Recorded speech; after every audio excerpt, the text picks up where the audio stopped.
So you may recall a 61 Chevy Brookwood that showed up at Troy's shop the other day. It's got 8,000 miles on it now, so it's kind of cool. You know, it's kind of weird because it's like a, you know, it's a, what is it, a Brookwood wagon. Never heard of that. Plain Jane. Who would save a Brookwood wagon that have 2,000 miles on it? It's just a fluke.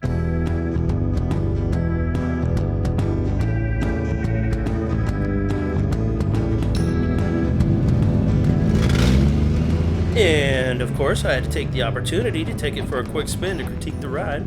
I forgot my race car helmet. You need a helmet when you drive something this fast, I said sarcastically. This baby's only got 8,000 miles on it. That's so cool. It's like driving a freaking time capsule. But there are some uncool things about this car. 3 on the tree. Strike 1. Oh, they warned me about everything save for the brakes, which I can tell you right now, we're definitely packing 4-wheel drums on this little sweetheart because it don't like stopping. Strike 2. High performance machine. Right there's one of the disadvantages of air ride. It has advantages and disadvantages, but unless you really get a system dialed in and know right where to have the bags, like in height, then you're going to have a little bit of a bouncy suspension or too soft of a suspension. And in the case of this one, it just has analog switches and things. So you could really set up and dial it in based on these air pressures and things, and then go do measurements on suspension to know where the bags are at, so to speak, so you get optimal ride quality. That's possible. Most people don't do that. They just air these suckers all the way up, then they get where they're going, they park them, they drop the car down to look cool. If this car is ever meant to be a true hot rod, stock chassis, strike 3. Oh, and let's not forget that this wagon has the original lesser option, the bone stock 235 cubic inch straight 6 with a mere 135 horsepower. Guess they couldn't cop up the extra $110 for the V8. Strike 4. Sorry, I'm not a big sports ball guy. So anyway, now it's time to turn this wagon into a real beast.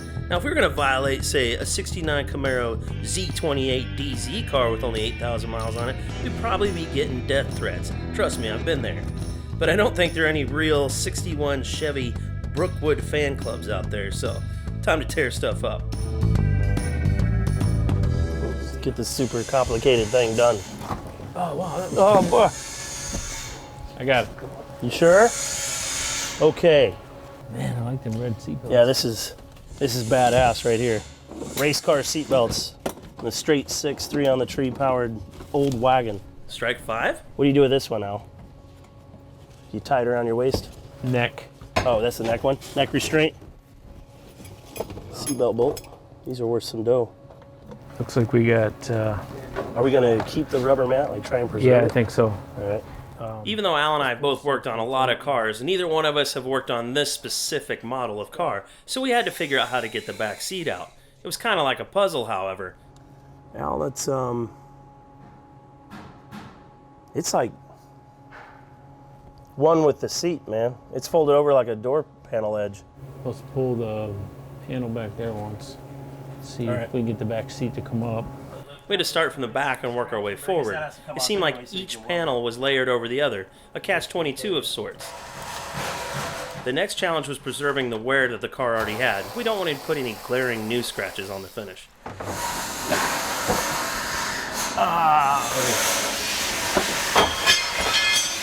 Tell me that didn't hit the car. Al and I have both learned in this process that it's a great idea to take pictures of every last step. But in typical Rad Rides fashion, they go overboard. Every nut, bolt, and washer was labeled, and everything had a picture taken of it. So we're doing a little exploring with how to take the back seat out of this thing, and I got a little adventurous and took this cover plate off. But everything here is so well organized that rather than just throw this aside and leave it for a mystery later, I'm going to go ahead and reassemble it all right now, because basically it was unnecessary. I didn't need to take it apart. The one good thing about working on old cars is finding buried treasure. Here you go, Al. What did you find?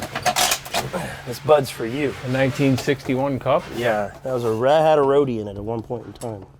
That could have been libations. Sinner's drink. Could have been somebody famous to drink out of it. Hell yeah. Famous. Like you. famous. Oh yeah. Nobody knows Yeah. it. By the time this airs, I'm a ghost. no. Silver ghost, like sexy ghost. You know, that's what they're gonna call you, all the ladies. Okay. Like, this is silver ghost. You're going to be famous. Just start ratcheting faster. Give me a racket wrench then. I got a regular one. Thanks. I was breaking it loose for you. Oh, they don't teach you how to do this in TV land. Did it look real? Yep. Cool.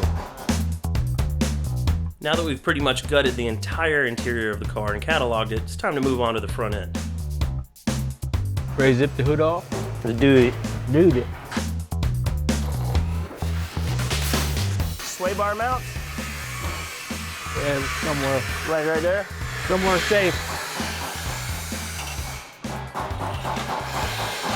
There's enough land on top of this bolt to go ahead and build a neighborhood. Look at this. You can't even get to the bolt head. I plan on actually having to work. I was trying to show off. Not that you watched my old show, Al, but I would always bash old vehicles. I watched the first episode. All right. Well, let me fill you in a little bit. Anytime new cars came in, you take the whole damn thing apart with a 10mm wrench, and it's awesome. Back in the 60s, however, they seemed to get a merit badge if they put as many different bolt sizes on the car as possible.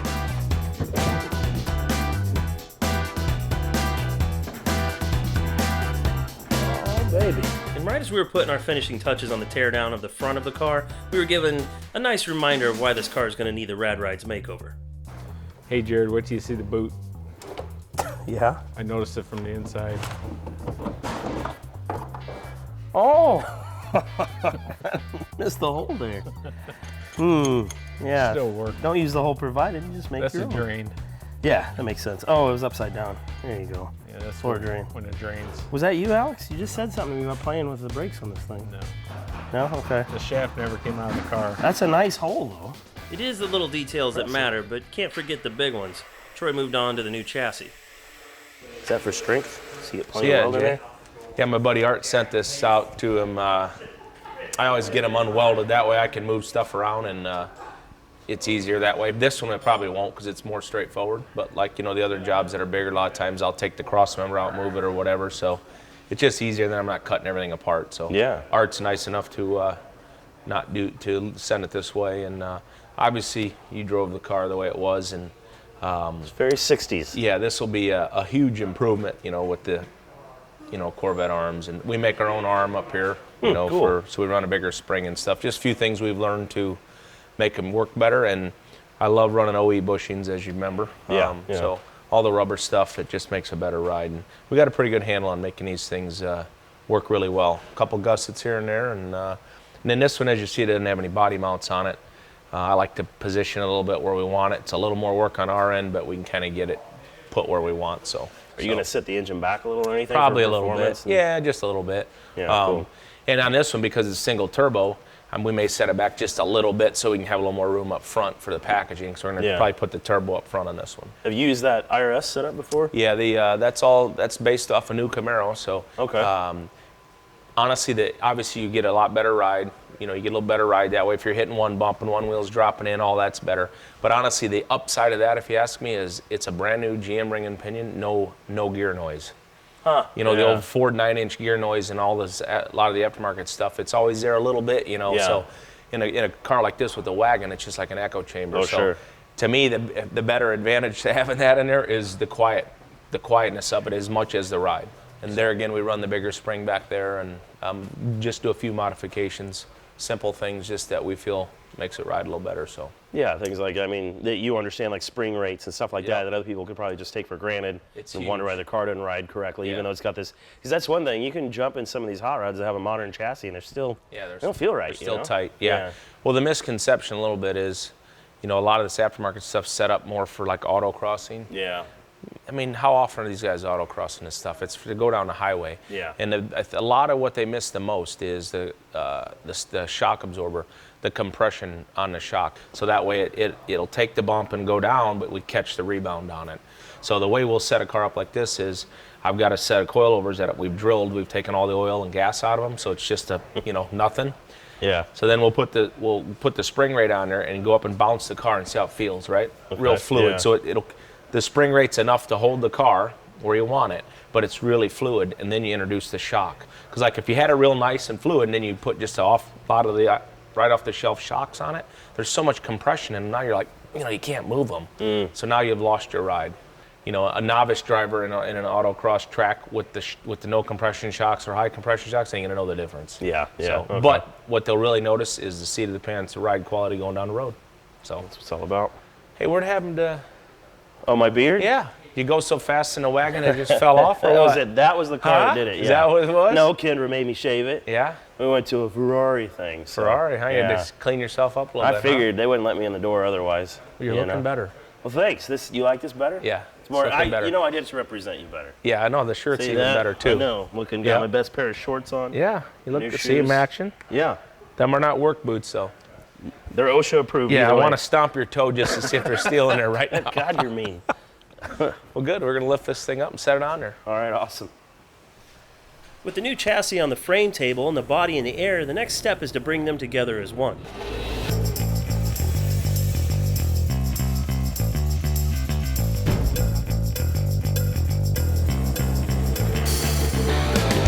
Adam got inside to do some prep work. This is so nobody can see what you're doing in there. It's so I don't have to look at you. Is that what it is? You need a light in there? Nah. Oh, yeah, I got the I cut blind. eagle vision. Yeah. And then it was time to map out the frame in respect to the body. We're putting this plumb bob on here. Back spacing on our wheels a little off. So now we have a reference point for this axle. And just sitting here, chassis needs to go forward a little bit.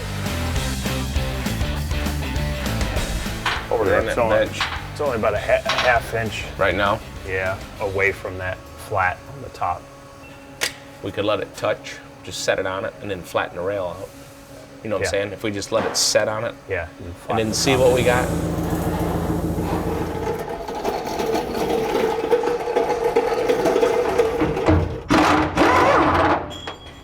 It's not like the stock floor is going to be able to accommodate all of the individual moving parts that are involved with an independent rear suspension.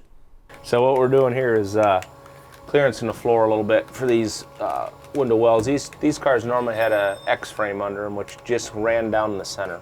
So these new frames, there's several different kinds, are a little bit wider. So just making a little clearance in the rear footwell here, which when we're all done, you won't even know it, because we'll doctor the floor up when we do the carpet. If you don't know the car, you won't know we were even in there. But just give us a little more clearance. So it's better because by doing this, then we have room for the exhaust also underneath, which is a pain in the butt on these cars. So the floor had to be carefully trimmed away to accommodate that new rear end. You don't want to cut too much of the floor out unnecessarily. Especially when you're trying to retain a stock appearance, the goal is to make this thing look like it's never been modified, period. Troy and Adam are definitely more than qualified to perfectly fit the new chassis to the body, and I feel kind of creepy just sitting there watching them sometimes. So I went to the other side of the building to see what was happening.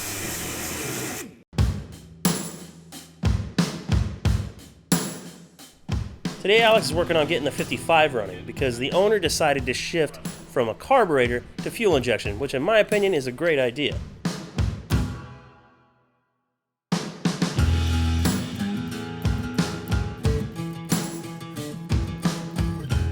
It's a perfectly angry looking 55 Chevy. And one of the things I like so much about this car is just the great mix of the classic look.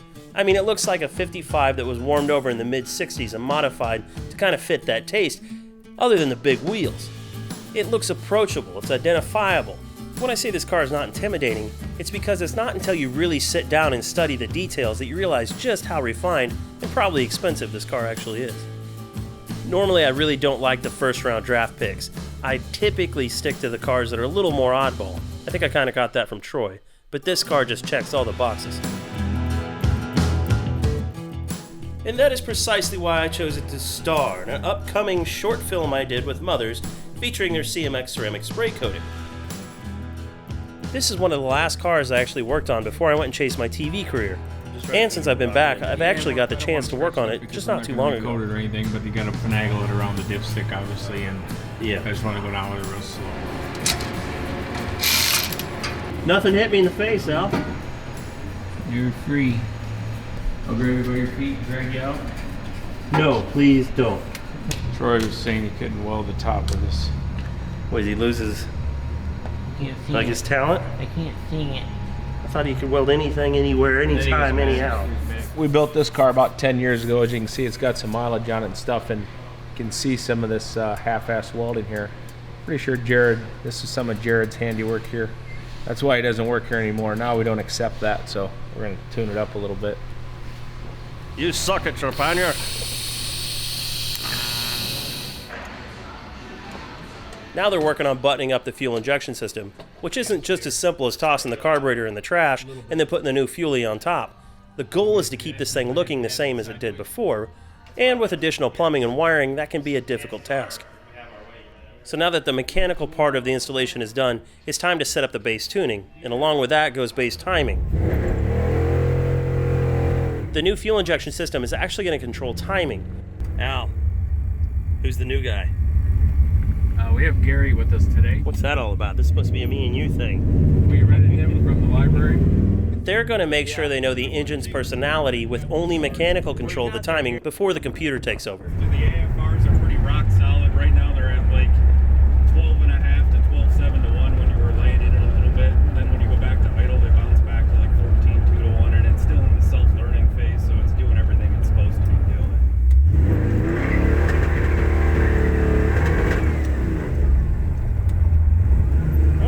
Getting some cackling in there.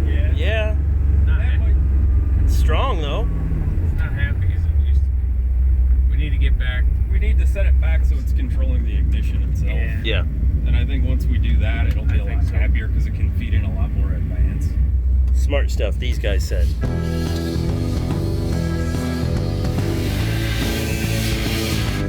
While one mechanical beast was being tuned, another one was making some pretty radical progress. They'd conquered the task of getting the perfect fit on the chassis, and Troy welded in some engine mounts. What we're doing is we're doing a new firewall on this, but we have to be careful not to affect that tub that's in the top. So what I'm doing is patterning the two halves of the firewall here. I'm laying out where the hood hinges bolt, and right now I'm laying out where the hood hinge is at on this side so that I can actually cut this portion of the firewall away, leave that part of the tub in place, and I'll end up welding this around where that bolts on so that when the hood hinge bolts on here, we're not affecting the distance that it bolts with the thickness of this material that's going over.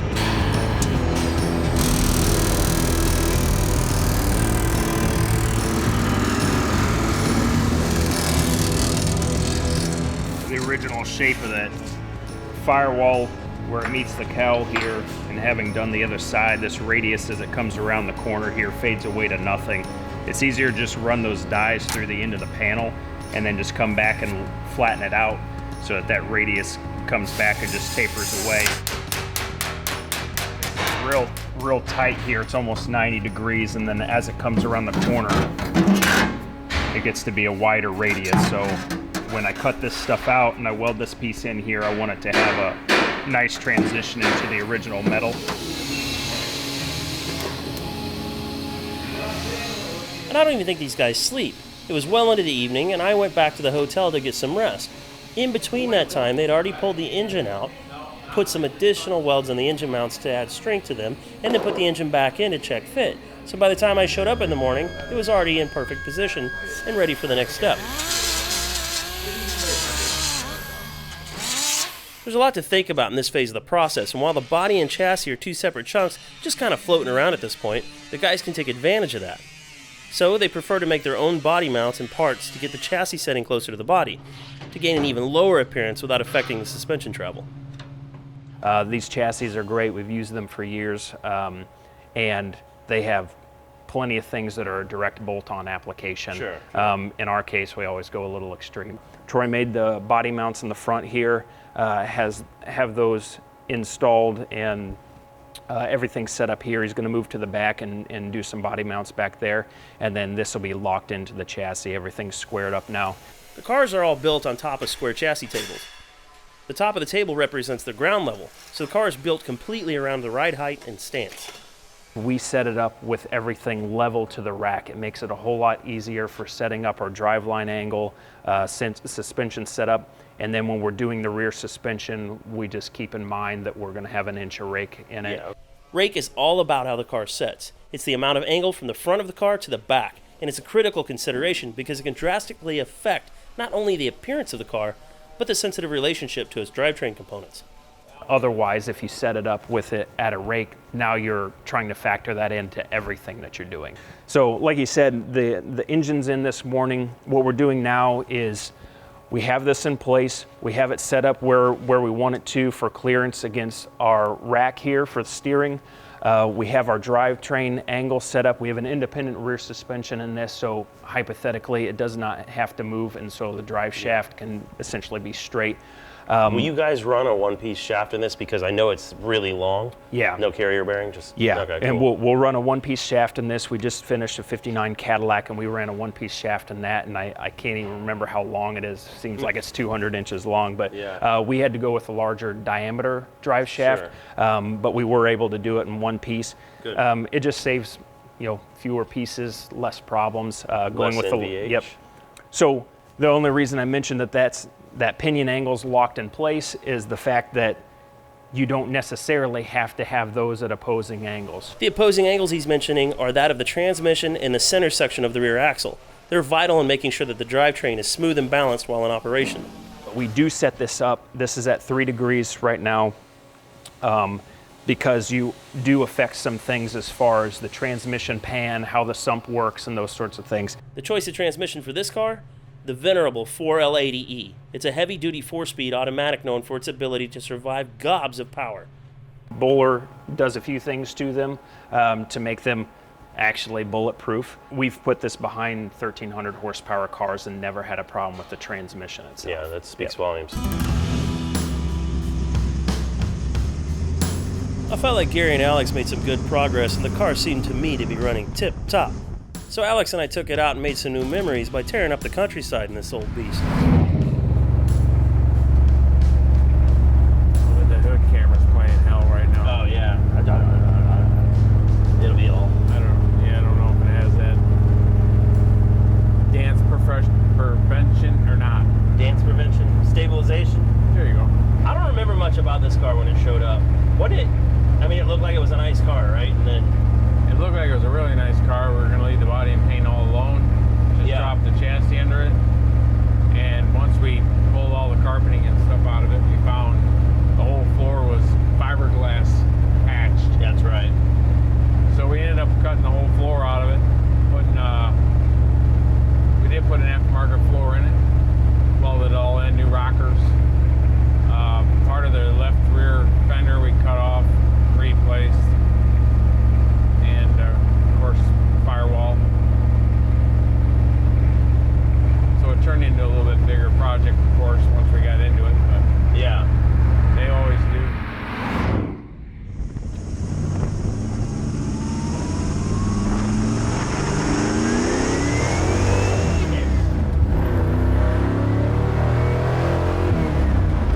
Glenn's right, you can't really power shift this fucking. Yeah, exactly. Speedometer's working. I had a supercharged Mustang that was that way. You remember that one? It just wouldn't. You had to wait for everything to settle down before it go in the next gear.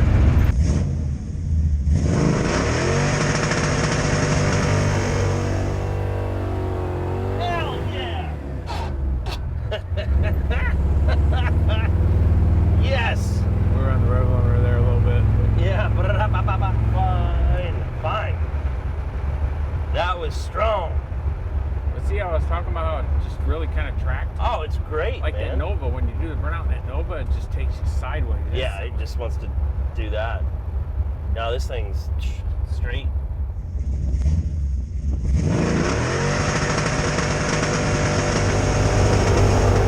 Yeah, baby! Woo! Now that feels good. There's some fucking marks this time. Yeah. Oh, yeah, there is. Who did that? Hey, somebody turned around in my driveway.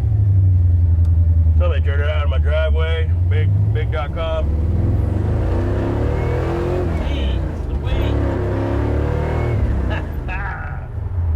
Yes, sir.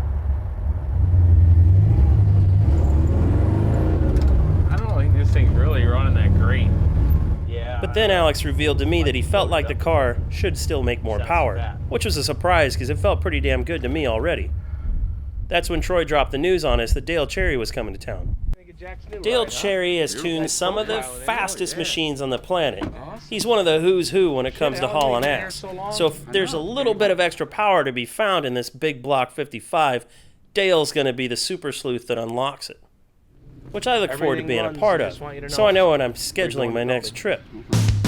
Oh, I can't forget that the 41 is getting its finishing touches done for a big feature photo shoot with Wheel Hub magazine, and of course we'll pick up where we ended with the Brookwood, and I'll even throw in a couple of oddball projects for you. We're firing on all pistons, so watch for the next episode, coming soon.